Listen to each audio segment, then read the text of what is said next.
Hi guys, and thanks for tuning in. In today's video, we are going to talk about one thing and one thing only, and that is the single, easiest and fastest way to improve your CRS score. And not just by a few points, I mean potentially adding anything from 50 to over 100 points to your total.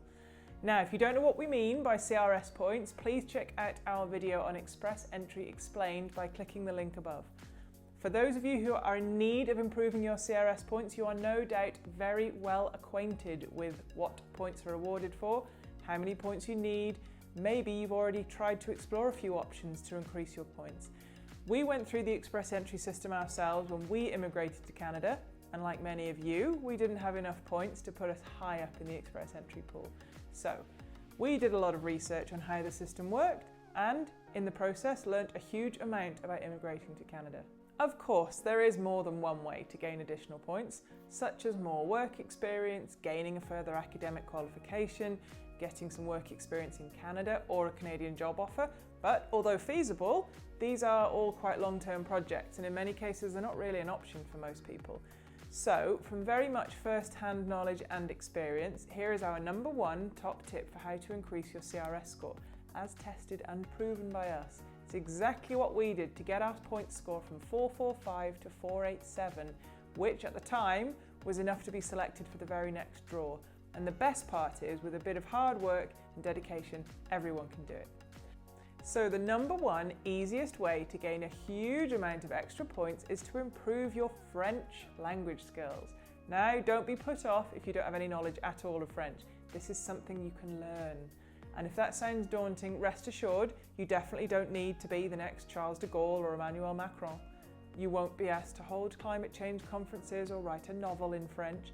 But if you can get your French language to a reasonable standard, enough to get through a French test and maybe communicate effectively, you won't believe how many extra points this could net you. So I'll start by explaining the language levels that are used for immigration purposes. For almost all Canadian immigration programs, you are required to show proof that you can communicate in either English or in French, as these are the two official languages in Canada. You need to do an official test and submit the results as part of your application. You need at least one official language, and for obvious reasons, for the majority of applicants this will be English. But if you can do two languages, do a French test too, this could gain you some really valuable points. The base points allocated for your first language are a maximum of 32 points if you apply with a spouse, or 34 if you apply on your own. If you submit the results of a second language test, you have the possibility of gaining an extra 24 points. Now, of course, unless you are completely bilingual, achieving the maximum scores is unlikely. However, you don't need to hit the top marks to gain those really meaningful points. Let's break down the point system and have a look at it in detail. So the points for language ability are allocated based on the level you achieved in your language test. The levels are assessed in Canadian level benchmarks, or CLB. Points are allocated from a minimum of CLB 5, which is classed as very basic language skills, up to the maximum of CLB level 10, which is fluent or native level. Anything under CLB 5 will give you no points. Of course, achieving CLB level 10 in both these languages would be the gold standard, but sadly for most of us, including us, that's a bit out of reach. And to give you an idea, CLB 10 in your first official language will give you 34 points as a single applicant, CLB 9 will give you 31 points, and CLB 8 will give you 23. So still quite a significant number of points. Now for your second official language, CLB 9 or more will give you an additional 24 points, but CLB 7 or 8 will still give you an extra 12, and CLB 7 is only classed as upper intermediate, so very much achievable. An extra 12 points could put you well ahead of many thousands of candidates in that pool. So as we've mentioned in some of our other videos, it's not always as simple as points being allocated for each skill. It's even better. In some cases, skills are combined and you are awarded extra points for your versatility or your skill transferability. So, for example, you will gain extra points for having a good official first language proficiency and post-secondary education. You also gain additional points for your years of work experience combined with your official language proficiency. Now, by good official language, the magic number here is CLB 7, which, as we mentioned earlier, is upper intermediate level. For ease of understanding, Here is a table showing you the points that are up for grabs. As you can see, CLB 9 combined with a post-secondary credential will give you 25 points, as well as CLB 7 with 2 post-secondary qualifications. CLB 9 with high academic credentials will give you a whopping 50 extra points. Similarly, as you can see from the table, up to 50 points are available for combining your work experience with your official language ability, with just 3 years work experience and a CLB 7 giving you 25 points, and 3 years work and a CLB 9 upping this to 50. So it's easy to see why, if neither English nor French is your mother tongue, it's definitely worth brushing up on the one that you feel most confident with. This way you can really hit these high levels and gain the extra points. Now, with English being such a widely spoken language, this is understandably the go-to official language for most people when having to choose between French and English.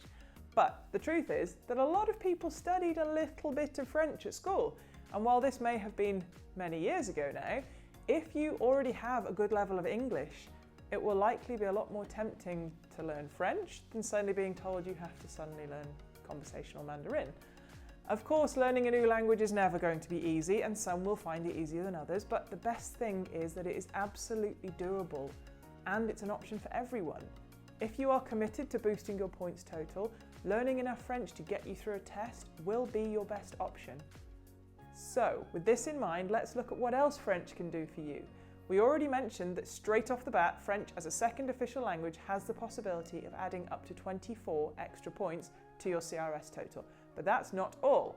Canada is very keen to preserve the French language and is therefore very generous with the points that are allocated to French speakers, and especially to bilingual candidates who can speak both.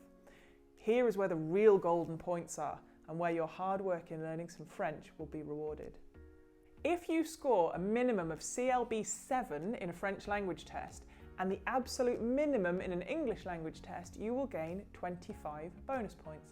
And if you can get CLB 7 in French with a CLB 5 or above in your English test, you will be given an extra 50 points.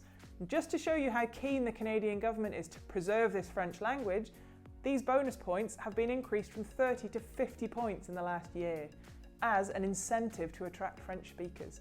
So to recap, if you can score a minimum of CLB 5 in English, which is a very basic level of English, and you can work on your French and get it to a CLB 7, you will earn yourself 50 extra points. This is huge!